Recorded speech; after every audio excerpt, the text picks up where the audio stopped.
Begin by introducing myself. I am Dr. Alice Sampson. I am a faculty at the National Academy for Legal Studies and Research.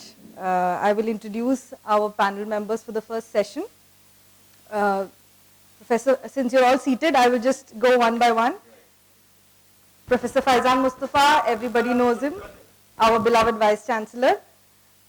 He's, apart from being the Vice Chancellor of NALSAR, he's also an extremely active member in the intellectual discourse of the country. He graduated from the Aligarh Muslim University. No, sir, I insist. He graduated from the Aligarh Muslim University, and before taking on his charge as the VC of NALSAR, he was also the founder, Vice Chancellor of National Law University, Odisha. And besides teaching in research and a very active participation in the university life, he is known as a specialist in the areas of copyright law and international human rights. And he is also credited to explore some very new areas, for example, HIV law. I'll move on to our guest of honor, Professor Javed Iqbal, the director of the Institute of Life Sciences, Hyderabad. Professor Iqbal served as the Senior Vice President of Research at Dr. Reddy's Research Foundation, Hyderabad.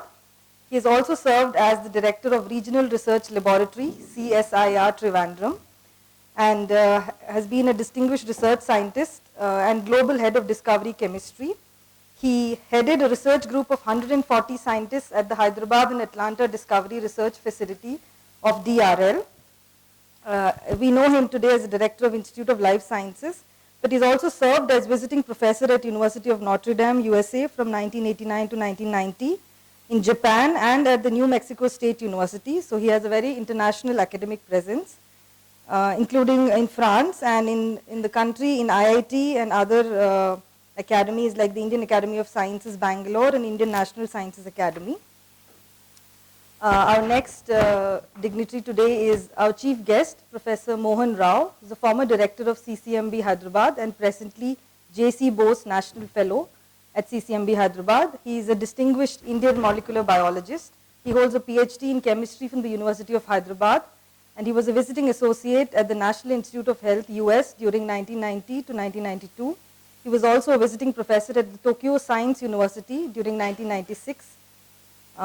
He has been the director for the Center for Cellular and Molecular Biology in Hyderabad, but we are most honored to have him as a recipient of the Shanti Swaroop Bhatnagar Prize for Science and Technology, which is the highest science award in India in the medical sciences category.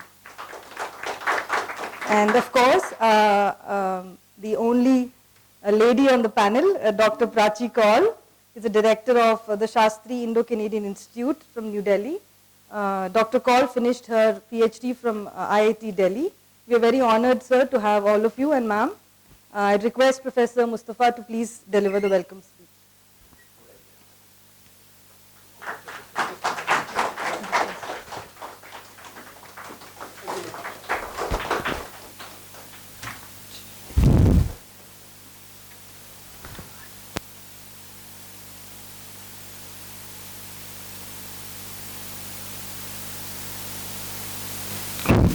Good morning. Programs like this, when you are far off from the city, rarely start on time. So we have made a good beginning. We started 15 minutes ahead of schedule. I'm grateful to our chief guest and the keynote speaker and guest of honor and all the participants on a day when there is a national band due to demonetization. I know how difficult it is to reach NALSAR, and that too before time. I'm honored to welcome each one of you to NALSAR. It's a rare occasion for any law university to have such eminent scientists and leaders of their field. Generally, you know, we are at best into IPR or some science and technology related laws, but we rarely interact with scientists of this stature, people who have done remarkable researches. But this one-day workshop is all about interdisciplinary approach, where we talk to each other, and as researchers try to adopt a different path in terms of where we want to take our universities forward. I have a brief welcome speech. I know that Professor Rao has a very hectic schedule, and on my request, he very kindly agreed to be the chief guest. We are really honored, sir, and we welcome you, and I am sure that this discourse will be just the beginning of a discourse. We have as many as 17 national law universities, and these law universities have really changed the way we look at legal education in our country. You know, the country's freedom, like any other country, was led by lawyers. So Pandit Jawaharlal Nehru and Motilal Nehru and Gandhiji all were lawyers. In fact, the old saying was, if you do well in law, you will be Motilal Nehru. And if you don't do well, you will be Jawaharlal. But somewhere we lost the direction. And in the dowry market 2 decades ago, we were told that if you have a law degree, you have to pay 2 lakhs. But now with the establishment of Bangalore Law School in 1988 and then the establishment of NALSAR, when there was a recession in 2008 and 9, and IITs and IIMs were finding difficult to place their people, we were able to easily place. All our students get placements in the 4th year itself. In fact, some of my students have become that arrogant that they write to companies that if you are offering less than 20-25 lakhs, don't come for placements to our campuses. Because when companies winding up is also taking place, lawyers are required. So we are everywhere. I'm also grateful to Professor Javed, very eminent scientist, and now someone who has launched his company. We have to learn a lot from him, how to researches really lead to some viable commodity. I'm also grateful to SICI President, Professor Suchitra Chattopadhyay, for giving this opportunity to NALSAR to first of all hold this Indo-Canadian Institute's prestigious Executive Council meeting yesterday and day before, and to host this very important interaction between academia and science, people from sciences and law. We have 2 vice chancellors from leading law universities. So extreme east of the country, northeast, is represented by Professor J.S. Patil, who is a very eminent jurisprudence teacher and recently took over as Vice Chancellor of National Law University and Judicial Academy in Assam. And also from the commercial capital of the country, Professor Bhavani Prasad Panda, who is the Vice Chancellor of National Law University, Maharashtra. We also have Professor Girish from Biomedical Sciences, who is the Vice President of Indo-Canadian Shastri Institute. And we have Professor Anil, who is the Executive Council member. I also welcome Professor Hariharan, the other Executive Council member. Very briefly, let me give you an idea why we wanted to have this kind of conference. Traditionally, universities have been engaged in conducting research to create knowledge and also to push the boundaries of existing knowledge to new frontiers. In modern times, a third task has been assigned to the universities in addition to traditional masks of research and training. Many economists and thinkers have proposed that universities should play a more direct role in the development of society through commercialization of research results. This requires the universities to indulge in applied research, which is aimed towards the industry rather than just for the sake of knowledge creation. Thus, today's workshop, so that we understand how do we become entrepreneurial universities. In last 2 decades, the world economy has undergone changes, with movement from a more global economy, liberalized markets, and free trade agreements between countries and between trade blocs. Of course, things may soon change with Britain going out of EU and Donald Trump's election as US President. But with the internationalization of economy, and the event of free market agreements, the subject of intellectual property rights has become a topic of discussion and negotiation in free market agreements worldwide. This new world order has had its impact on the markets as well.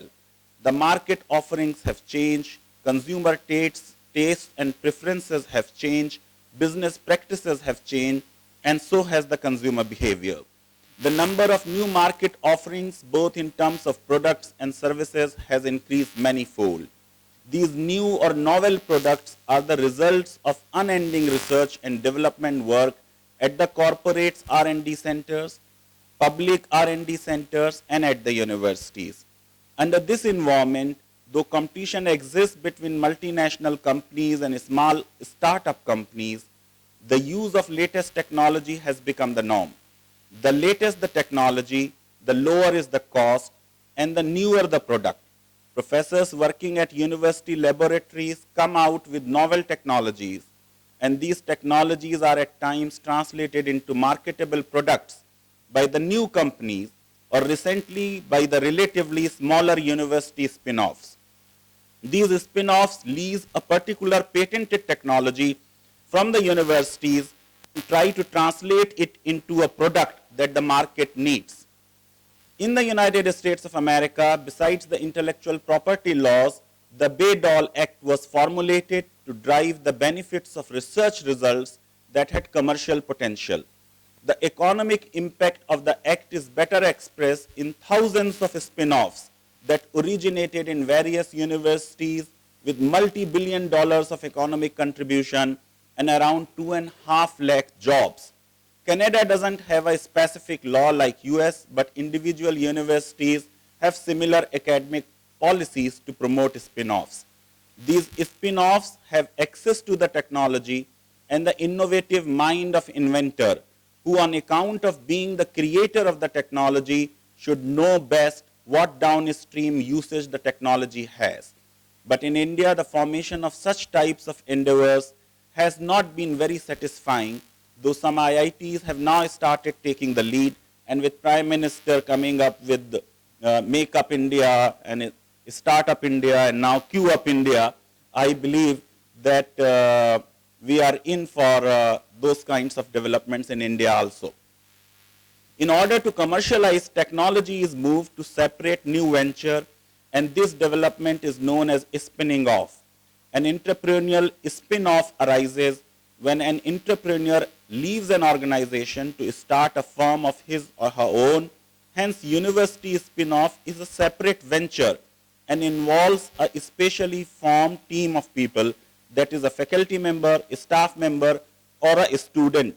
University spin-off is a new company founded to exploit a piece of intellectual property created in an academic institution.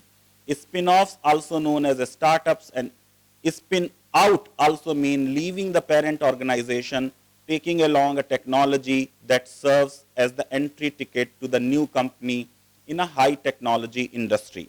While university spin-off are rare entities, they are nonetheless quite important. University spin-off are valuable because they enhance economic development. They are useful for commercializing university technologies, and they help universities with their major missions of research and teaching. University spin-off are important entities for encouraging local economic development. There are at least 4 ways in which spin-offs encourage local economic activity. First, they generate significant economic value by producing innovative products that satisfy consumer wants and needs. Second, they generate jobs, particularly for highly educated people. Third, they induce investment in development of university technology, furthering the advances of that technology. The economic impact of academic spin-off, measured by amount of financial value they generate, is relatively large. University spin-offs are valuable entities because they are important contributors to the economic development of the locality to which they belong. First, they create business opportunities by translating research results into workable technologies, leading to market solutions. Secondly, these spin-offs conduct most of their basic activities like their hiring, sourcing of supply, production, and so on locally, and thus have significant multiplier effects on the local economic activity. Spin-offs frequently serves as catalysts for the formation of geographical clusters of new firms in particular technologies. In addition to the direct effect of a spin-off on local economic development, there is also an indirect effect, because founders of a spin-off often want to retain employment at their universities while establishing their companies. The creation of university spin-offs also encourages venture capitalists and other supporting institutions to locate in geographical areas where universities are found. As a result, university spin-offs serves as magnets for the creation of an infrastructure to support the creation of new technology companies in general. And for the vice chancellors and directors whom we have amongst our audience, governments world over try to dictate the research agenda. They dictate the kind of policies they want universities to pursue. So if universities become financially independent through spin-offs, there will be less and less governmental control and more university autonomy. I am not an expert in this field, but this program has been so designed that we have very eminent panelists. We have former ISB director, Professor Ajit here. We have other panelists who are leaders in their field, and I am sure that at the end of the day, we will go as more enlightened people out of this hall. I am once again thankful to the Honorable Chief Guest and Guest of Honor and other guests and participants. Thank you very much.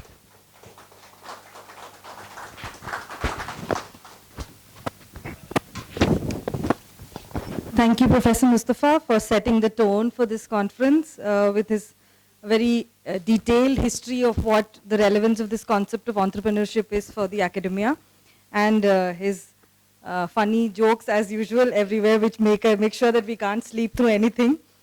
I now request our guest of honor, Professor Javed Iqbal, to please come and address the gathering.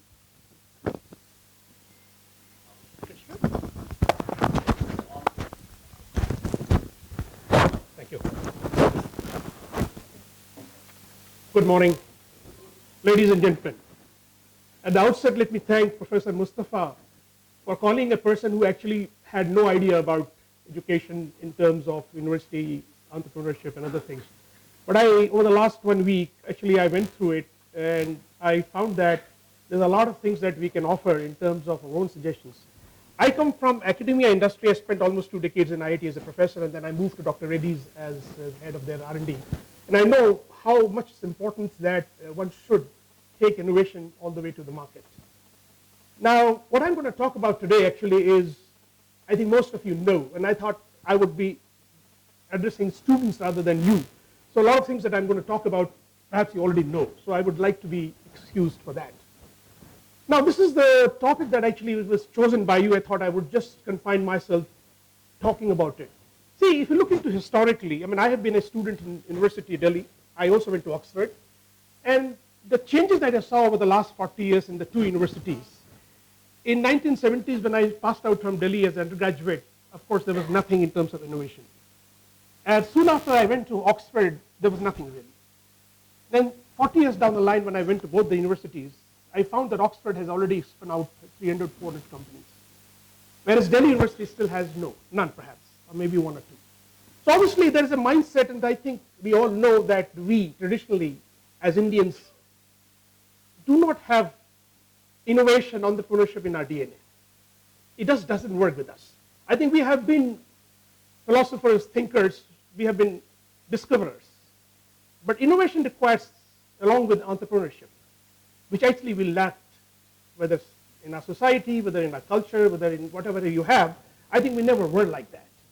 And there are reasons for it. I can go on elaborating it, but I think the paucity of time, I don't think I should go into that. But look into as to what and where we have really faltered as a university system, and we're not able to promote innovation and entrepreneurship among our young students. over the last 100 years or less. Obviously, there are reasons, and I think many of you know the reasons. What I'm going to do in the next 15-20 minutes is to really run through it and show you as to why we have not been able to do. Do you have something? Okay, so I sit there. Can we go to next? See, this is the age-old question. Why a nation of over 1.3 billion people have been unable to give the word a Nokia, an iPhone? I think everybody knows this. I don't have to tell you why. Next, please. Of course, the Indian IT industry, which is really a showpiece of country's prowess today. But again, if you ask today, why have we not been able to spin out a Google or a Microsoft? Now, I have my own reservations here about India getting into service-based industry. And I, being a scientist, I know how it has hurted science. Today, if you look across, I sit in MHRD and UGC's committees, and I know how much science has been hurt because of service economy. I'm not saying service economy is bad, but look at the kind of quality of students who have gone on to do science today, either in IITs or in the university system. And I think it's been really because of the fact that we have not been very careful about the way science education should be nurtured in this country. I mean, there's another story that I won't talk about it, but I think it's very clear that science has suffered at the cost of many of these things. But that does not mean that I'm saying I'm against it. These are definitely good, important for the growth of the economy of our country, for employment and what have you. But the manufacturing and other sectors would certainly suffer unless you have science and technology going hand in hand. Innovation in science and technology. Now, this is where I think we have faltered, and I don't know.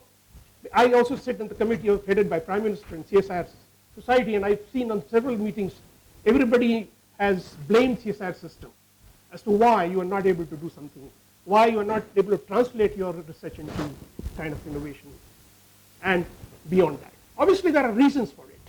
The reasons are historical, and I'll just rush through them, in just 5-10 minutes. Next, please. Now, obviously, if you look into, I already said that entrepreneurship is not something that is imbibed in our DNA.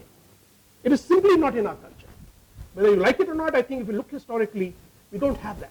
Next, please. Whereas in developing country, if you look into, children are encouraged to think independently, creatively, and they come up with new ideas. Nobody says, you see, the rote learning that we have been following, and we have not been encouraged to question in classroom, has been a major problem with us. A teacher would not like to be questioned if a student asks some very difficult or uncomfortable questions. So these are the reasons where I think we have lagged behind in terms of our ability to innovate and translate that into market. And of course, the family is also one of the contributors to that.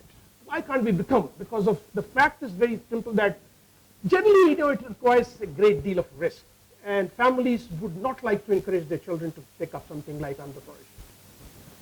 And also, obviously, there's a lot of uncertainty, insecurity, which obviously discourages majority of youth in taking up that path of entrepreneurship. So I think, we know that. We all know, I'm not telling you something new, we all know that why it is not happening. Next, please. And also, if you look into it, there's a lack of culture, the ecosystem lacks the venture capitalists, angels, and see, I spun out 4 companies in the last 5 years when I was director of, by the way, I'm not director anymore, I'm the ex-director of Dr. Institute. So when I was institute, in fact, our model was, it was a PPP model, and we were supposed to generate our own funding for our own survival. And obviously, one of the ways that I encouraged my scientists to come up with ideas, and we would basically create companies in the institute, and we were able to do 4 such companies. Obviously, when it comes to raising money within our country, we always found tremendous amount of resistance in terms of either getting an idea through a venture capitalist or an angel investor. And we had to go to a lot of places and talk to people, convince them, even though idea is very good, people are still not really very much prepared to invest into those kind of things. Also, culturally, I think we don't have that sort of system in our country. Now, obviously, if you look into this, the students also do not wish to take this. There's a lot of social security problems. Nobody wants to, we come from a middle class family, everybody wants to take a job. A government job is always synonymous with stability and, everything. You don't have to worry about it once you get a government job. So parents always tell the students that, look, government job is the best job, very secure. So nobody wants to take a risk. And obviously, in in our homes, in our families, generally entrepreneurship is not something viewed very nicely as a career. We always, as you all know, look at bureaucracy or medical, engineering, management because of the social status. We still do not have that kind of image in our society where an entrepreneur would be looked at as somebody who's really, highly socially respected. It's not there really. So the first barrier is to remove that negative mindset where entrepreneurship is basically, looked at very, not very well, and of course, you need to raise the profile of entrepreneurs in society. Like, society must look at entrepreneur as somebody who's very respected, who's looked as somebody who has done something very, very important, as good as somebody who's done a PhD or an MA or an MSc. It is really not there. And of course, we also have to bring role models. Of course, in the last 10, 15 years, we see role models like Narayan Murthy and what have you. We have. It's not that. I'm coming later. I'll show you that everything is not lost. We still have some success stories still in this country, outside the university system. So obviously, these are some of the things that you need to bring in the realm of our society where entrepreneurship, role models have to come forward and sort of lead from the front and tell people, look, this is something which is equally important, as important as getting a PhD degree or getting an IAS or IPS or what have you. Thank you. Next, please. And generally, if we look into this, where the societies where individualism, self-sufficiency, and autonomy and respect for people who have money, they are generally the societies which actually are more, ready to take entrepreneurship. Where a rich person is looked at as somebody who's successful and who's really. And people who are individuals, self-respect, so there are a lot of features, a lot of traits that must go with it before a society starts accepting entrepreneurship as the main thing, as an important thing in society. And of course, awareness of entrepreneurship as a lucrative and attractive career, we need to inculcate that kind of feeling among our society, in our society. So obviously, a lot has to be done in our society before we really start accepting entrepreneurship as something that is going to be the one that people should, as a matter of choice, accept in their career. So, but there is a changing scenario in the country. Everything is not lost, and what I've said so far was the reality, the thing that you and I know. But at the same time, what is happening in the country also is something that is remarkably quite, commendable. The business environment has changed quite a bit now. And the poster boy of Indian economy, the IT BPO industry now boasts a huge pool of software products, startups, and emerging companies that are projected to emerge as the drivers of growth in the future. So it's really something that is propelling the growth, changing the mindset of people. The IT BPO industry has really positioned ourselves in not only economically but also in society. People have started to gain respectability, people who work in these sectors. And of course, the digital startup ecosystem, in fact, is moving. It's going to come a long way now. And I'm sure it's become quite mature. And obviously, it has moved up to third position as the fastest growing base of startups. So, India is acquiring that kind of respectability worldwide, where we are viewed as the hub of software, startup, digital economy, and what have you. We have started beginning like that. And therefore, there is quite a bit of improvement which has happened in the last couple of decades or less than a couple of decades in our country. And, if you look into this data I've taken from somewhere, I mean, I may be wrong, right, but I took it from somewhere.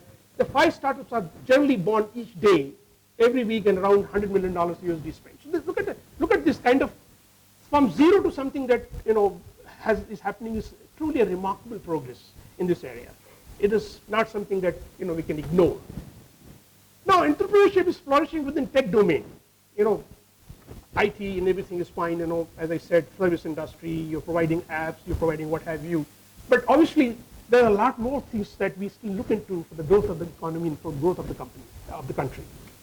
And of course, if you look into one of the major problems today, and today I can tell you that I sit in the committees where we look into the PhD programs for the country, look into the quality of students who come for doing PhD. I can tell you very honestly that we do not have that quality of students who should be doing PhD in our system. 40 years ago when I was a professor at IIT Kanpur, or 35 years ago, we used to get some very outstanding, bright students who would come and do PhD with IIT Kanpur.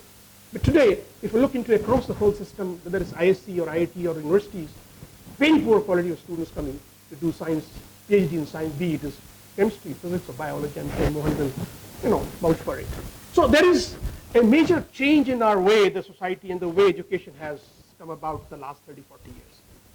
Now that is one of the things that actually is going to be the major challenge for the country. How do we address that talent problem? Be it is IIT, be it is university, because without that, none of these things that we are talking about would ever go forward. So now, today's talk, today's sort of main topic, I thought I'll just touch upon briefly on that, is the entrepreneurship in Indian universities. Now the biggest challenge, I said, is the finding the right talent.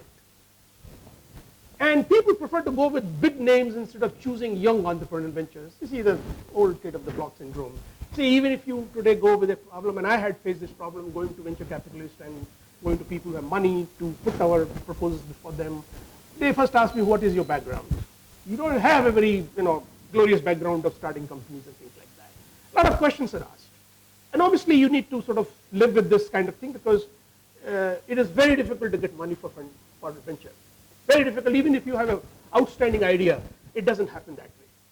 There are a lot more other things that my friends who are in this business told me, is that it's not the idea alone, it's the presentation that the way you do also makes a lot of difference to raising the money. Anyway, so I think, so that's one of the things. And, so what is the solution? Obviously, right from the school, right through the university, students must be taught to take a different view of entrepreneurship. Because entrepreneurship is linked to innovation. Innovation alone would not take you very far. I know a lot of people in their lab talk about inventing many things every day. And I have had students and also colleagues and their students who talk gloriously about their innovation, but they couldn't go beyond that. That's because they lack a certain amount of entrepreneurship. Innovation has to go hand in hand with entrepreneurship. Either you do alone or you bring somebody who would take it forward to the market. Now that's sadly is missing from our system. So the entrepreneurship, I have some solutions and I have got some reports, so I'm just putting some of those together so that I finish my talk by giving some kind of thoughts as to what can be done. Entrepreneurship, teaching in higher education leaves much to be desired, as all of you know. I don't have to tell you that. The UGC developed a curriculum undergraduate level way back in 2000, and it sort of gave it to all the universities. But sadly, if you look into it, very small amount of colleges, a number of colleges and universities responded back to it. Obviously, there is some kind of mindset of mind blocked where people still do not think this has to be mainstream of the education, and therefore nothing happened since 2000 actually. Now, can we go forward, please? So, a number of management schools have been offering entrepreneurship as one of the electives, and only 4 to 5 business schools really offer postgraduate things in entrepreneurship. And given the number of students and the number that's required, this I've taken from somewhere, 620 universities are over 33,000 colleges, only about 200 have entrepreneurship development cells. Whether they teach or not, but at least there is something of that kind exists in these, very small number compared to what you require. And of course, the government realizes that it needs to give a big push to mainstream entrepreneurship in the education system, there is a lot of talk. I have also attended such discussions over the last 10 years within the government, within the non-government organizations about what do we do for this.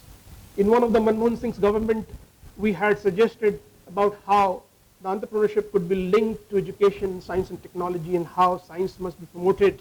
And there's how much we have a problem in our scientific education in the country. Not many students and youngsters are coming forward. But nothing happened because that's not the priority of the government. Sadly, the education in our country has been in the hands of people who understood very little about education, whether you like it or not. And I think this is a major problem in our country. Okay, so if you look into this, next please. So to make entrepreneurship an integral part of higher education, the government must do the following. Obviously, more particularly arts, commerce, and management faculties. Mandatory for all the universities and colleges to introduce entrepreneurship as a 90-hour course. at an undergraduate level in all faculties. Develop a 90-hour curriculum for teaching entrepreneurship, which will assign significant weightage to applied field-based components rather than only theoretical classroom teaching. This was made by us some 10 years ago, or maybe it's less than that. We must have this. In fact, I pulled it out from that report, which was lying somewhere, and I had the copy of that, that these are something that we must do, in fact, to create this kind of thing, And each art and commerce student will be expected to have identified a viable business opportunity and prepare a sound bankable business plan at the end of the course. This is all. It's not that I'm doing today. This has already been proposed by us. And treat the entrepreneurship as a separate discipline of study. Launch at 3 years of, like an MBA and a BBA, you have a 3 years or 2 years masters and bachelors in entrepreneurship, those kind of things. Those were proposed. It was actually proposed way back in sometime 2006 or 7 or something like that.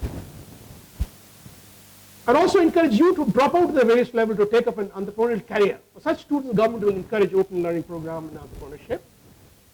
IGNU and the Entrepreneurial Development Institute, there is one in India, who are already offering such distance education programs, and they need a lot of more push to really make it more popular among youngsters. Higher weightage for promoting entrepreneurship among students and teachers, obviously very important. How do you do it? It's a big challenge. Now, obviously, universities and systems like that I can tell you what they do in universities like Oxford and Cambridge, because they have really been a role model in the last 20 years, apart from Silicon Valley and the East Coast and West Coast of the US, is that they made the faculty of the department, in fact, a stakeholder in raising the money and creating the company and be a part of the company. And promote the company in the neighborhood of the department, not that it's miles away. So you have a next door a IT or next door a biotech park that actually would be directly linked to the lab research. And let the researchers and the faculty be part of this, either take stake or holdership or whatever, and this has succeeded beautifully. Department of Chemistry, where I was a student, raised 60 million pounds through commercializing 3 or 4 technologies, and they built a world-class department, which is a 5-star hotel, over the last 20 years. Purely money generated from their own innovation. So it is possible. It's not that, it's not. They did not get any funding. They just had 3 or 4 technologies, licensed it, got that money, built a new world-class, laboratory. So encourage teachers and helping students set up their ventures and extend support in managing their entrepreneurship initiatives. These are some of the thoughts that actually we have had a long time ago about this. Come to please, next. And we should make mandatory for industry college set up entrepreneurial development cells with a view to providing hand-holding support. And short duration training programs or ventures that start the process other than students as part of outreach, because we need to also go and do outreach activities.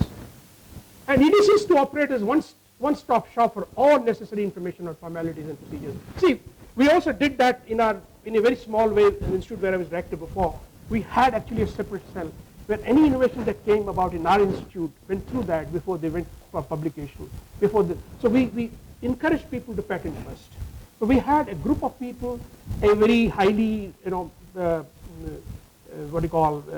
senior people who would actually go through this, and then only they would allow either it should be published or it should be patented. And we created a cell in our own way where potential companies could be incubated, ideas could be given, they could be sort of given a direction about who should be the one who should actually hold your hand, and so on and so forth. So these are some of the things one has done in an own limited way, but I think university system is a larger system, a lot more complex system, will require tremendous amount of, in fact, control over the way you should do it. You cannot just go and do it just like that. It will never happen. I think university system, those of us who have gone through it, we know that it is not a very simple and not a very easy system, and therefore they have to be imposed in certain ways so that this becomes really a norm in the university system. Next, please. So my conclusion is, university should create the right ecosystem for entrepreneurship among students, work closely with the industries and provide solutions to their problems. Enough encouragement and support is coming forth from the government. So today government is open. Today our Prime Minister talks about startups and a lot of money. I was just about a week, 2 weeks ago, I was sitting with a minister, with the secretary of Ministry of Pharmaceutical, who was very keen to spend some 25 crores before March. So there is this, pressure also to spend money. And therefore, time is really very good today for us, and youngsters particularly, to look into this and grab that opportunity.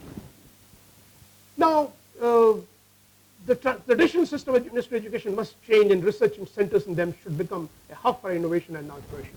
Now, research in the universities has been happening very well. I'm not saying that. I think we have had some very outstanding professors in our country over the last 50, 60 years. Now, the question here is not that. See, everything that is linked in our country with our research is always directly linked to our upward mobility. If I publish a paper, I need to become something. If I publish 10 papers, then I must become professor. If I have 20 papers, then I become FNA or Fellow of Academy or Bhatnagar in science as we have. I think the problem in our country is that our recognition in science is highly misplaced. Misplaced in the sense that we want to recognize people, but people have taken that recognition as the only way of doing science. So what happens really is science suffers. And with no, I mean, even I'm also a product of that system. I'm not saying that I have not, benefited from that. The problem is that in our country is that recognition becomes the driving force for doing science, and science suffers because of that. Because people only work for getting certain things, getting certain recognition. And this has been the major flaw in our system where we actually have to really address. And this also has been one of the major, stumbling block for our growth of high quality science in our country. I can only talk about science.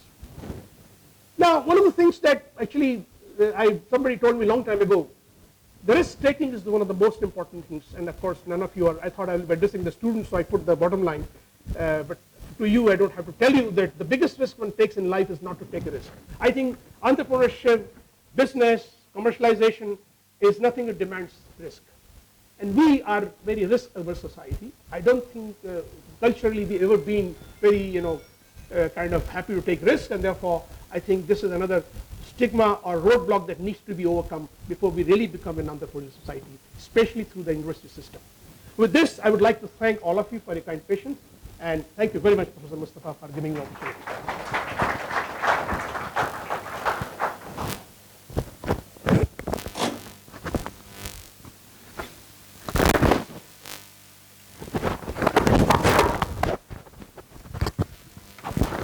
Thank you, Professor Iqbal, for that very enlightening analysis of why we aren't entrepreneurial enough.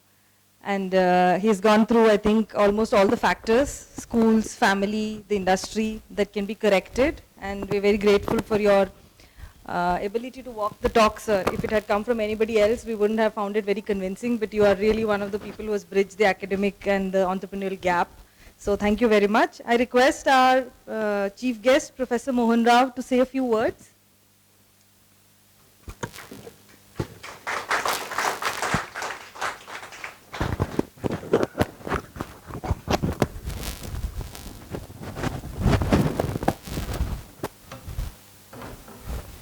Well, friends, when I first heard from my office that there was a call from NALSAR, I thought that's a mistake.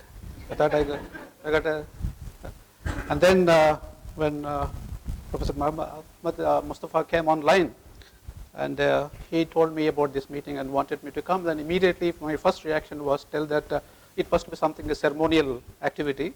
So I said, now I stopped ceremonial activities because I completed my administrative position, and I said, I probably was not the right person. Then he said, no, we want you for yourself, not for your ceremonial position. So I said, okay, I'll come. Still, I was not very clear what I should be doing. When I looked at this program, then I saw this about 30 minutes for inaugural session, and there are 4 people to say something. So I thought, okay, it's something like 5 to 10 minutes to say a few words.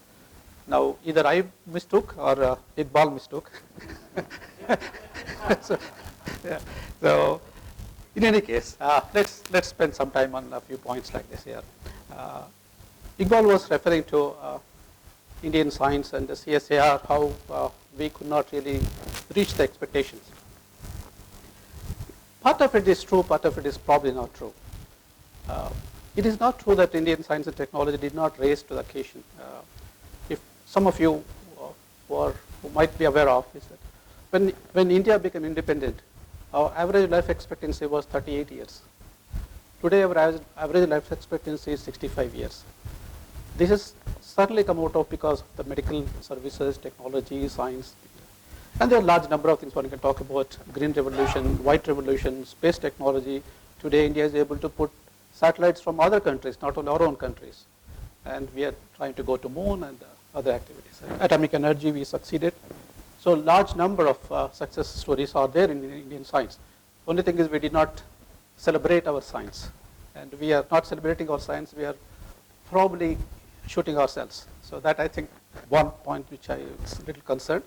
And CSIR, our own organization, also has contributed several things. For example, my own institution, a company called Shanta Biotics, some of you may be aware, they were incubated at CCMB.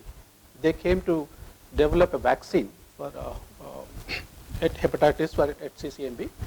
At the time, hepatitis vaccine in India was being sold for 2,500 rupees per person requirement. And after that was incubated in CCMB, it was a recombinant vaccine was developed and is in the market. Today it sells for 100 rupees, well, actually less than 100 rupees. So it's about 2,400 rupees per person saving. If India is 1.3 billion people, if 1% of people have used it, multiply with this 2,500 rupees, it is several thousand crores. So that much money was saved to the country and to the citizens. So things did happen. Our lab also developed some mostly rice variety, many things was developed. And another criticism which I always hear is about the Indian software industry. It is really true that Indian software industry is the one which is earning a lot of money to us. But most of it is in the service sector, not like Microsoft Office. We don't have Microsoft Office, we don't have Google, we don't have Oracle, things like that. It is acceptable criticism. But also if you look at it, Infosys has developed a software, financial software, I think it's called Pinnacle, I don't know exactly. That's a software on which everything else builds on. Although it's not a commercially out-of-the-shelf market product, but it's a product. And there are several products like that. We need to actually package. What I think is that we have steam. We have a lot of steam. That steam has to be slightly directed. If you direct that steam, I think we'll certainly make it. We should celebrate our capabilities and direct the steam, and I think we should be able to succeed. That's what I certainly think of. When I look at this title of the program, talked about future of entrepreneurial universities, future in Indian context, and their relevance. We always talk about that if anything has to be important, it has to be relevant. If it is not relevant, obviously there's no. The relevance is the one which is important. And I agree with several thoughts expressed by Iqbal as far as our culture is concerned. So if you want to look at this relevance of this institution, we need to look at the cultural fabric of our country. It is true that we have this cultural slight disadvantage to taking the risks.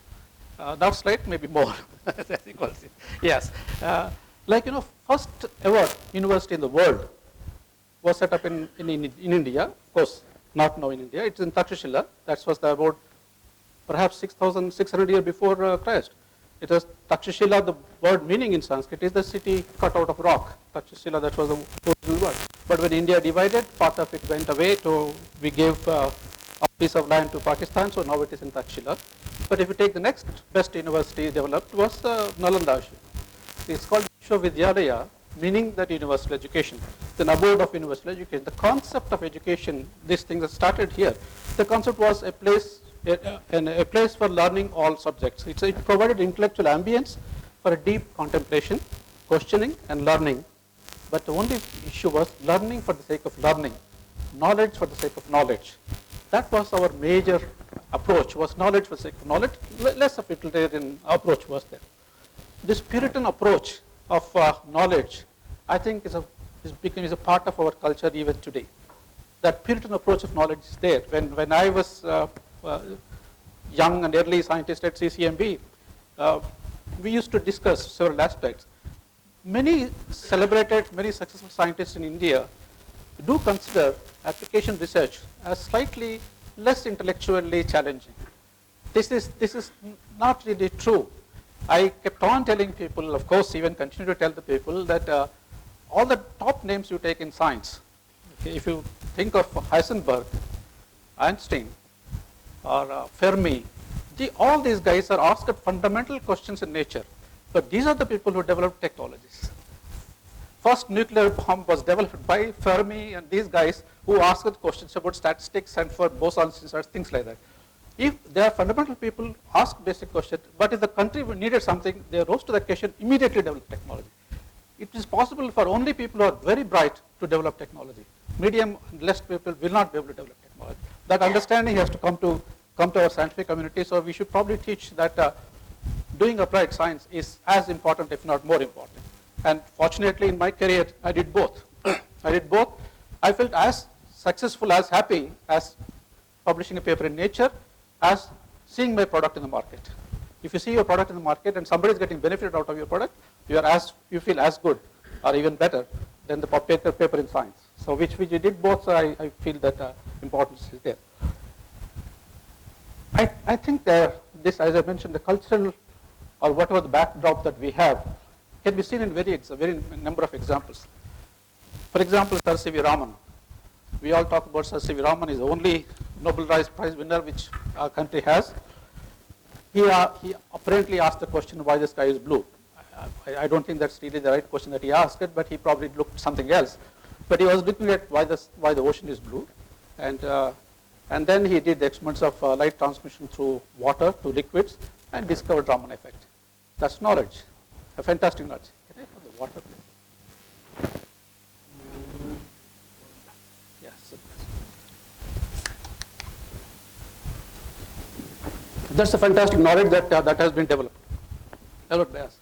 But even today, this is about 80 years ago, even today, Raman spectrometer we purchased from France and America. We did not manufacture Raman spectrometer. Raman effect was discovered in India, and we do not make this machine even today, 80 years past. That's the problem. Not only that, this Raman spectroscopy technique developed further by other people. International airports, if you get in, you are scanned, you are searched. One of them is handheld Raman spectrometer to look at your explosives. If you are carrying any explosives, explosive signature can be got from the Raman spectrometer. Why the sky is blue to catching the terrorists? Okay? This we did not do. We should have done it. We have problem of terrorism. We have problem of terrorism, we have knowledge. Knowledge is there, problem is there. We never connected the knowledge to problem. We should have connected the knowledge to problem. Why we did not do that? That is the lack of it. Our students, universities, if you have to do, we have to see this. These are the connections which are missing dramatically. This has been further technology development further took place. This Raman handheld spectrometer is now made available for our family members. You can take to the market, supermarket, scan on the vegetable to see if there is pesticide on the vegetable. You can see that. Same technology. Why? This is what entrepreneurship is. Entrepreneurship is that you can find the explosive, you can find the pesticide as well. Take it. If water is pure, you can check it. Why nobody thought of doing it? Our country did not do this. Ramanujan developed so many mathematical equations, knowledge creation, fantastic knowledge created. None of them we used. But United States uses that for cryptology. The same mathematical equation developed by Ramanujan, US CAA uses for cryptology. We have never used them. So we are a good saints, generate knowledge and enjoy the knowledge, enjoy the respect, and as Iqbal said, the system developed awards and rewards, and we seem to be happy at that level. And don't take the last step, don't take the last mile. That's a major problem that we have. Another one example which is very important, I always feel, is that J.C. Bose.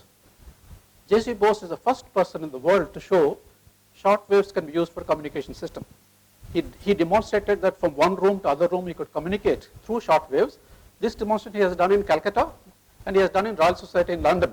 So now nobody can question whether it's recorded. Long time back. Based on this principle, today's your cell phone work. Today's your cell phones works on this principle. But cell phone was not invented by us. J.C. Bose, we invented the principle, basic science, but not the cell phone. So this is the lack, this is the problem that our universities, our education system is finding. We are absolutely good at knowledge. We have mathematical capabilities, philosophy, thinking abilities, ask question, deep contemplation. We all do everything very good. We will not make material benefit out of that. We are failing in that, absolutely and completely. that is what I think we need to we need to develop that.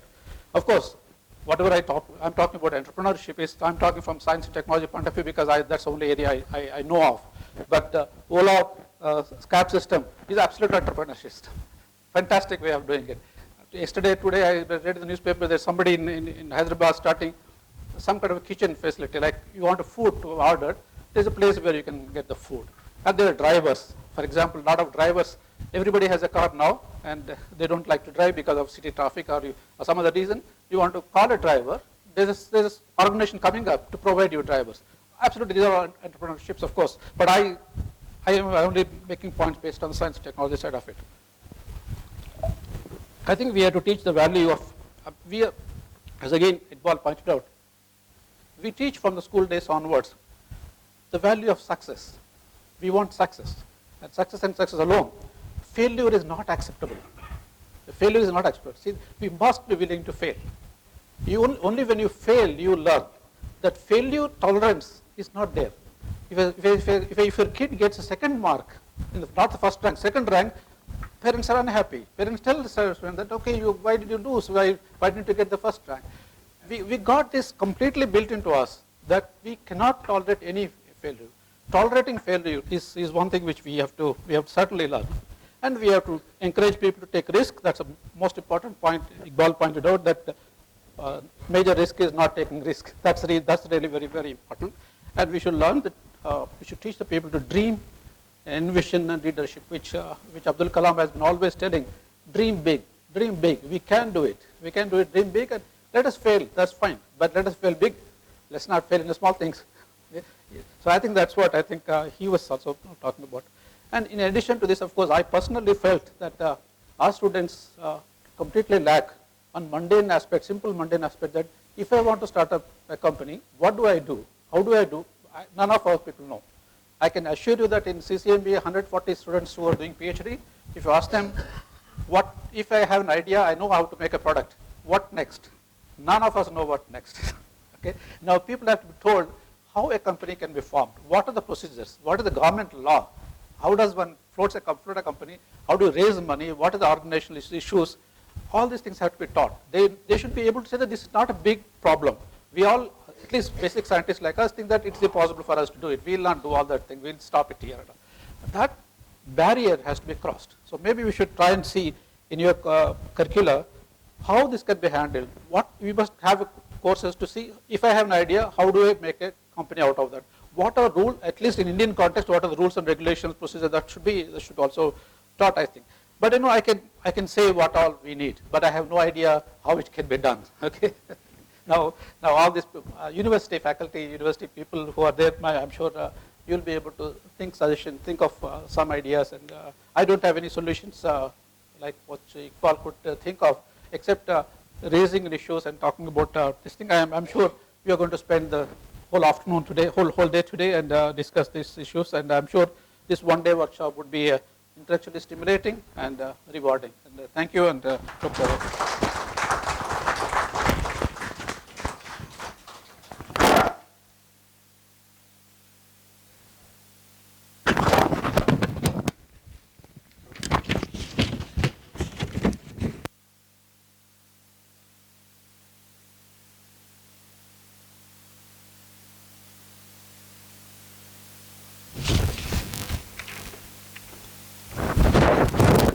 Thank you, Professor Mohan Rao, for that wonderful reminder that we have all become very forgetful of the scientific prowess that already existed in our country, and the need to emphasize that last link between scientific prowess and innovation and entrepreneurship. So the last link, thank you very much. I request, so before or after?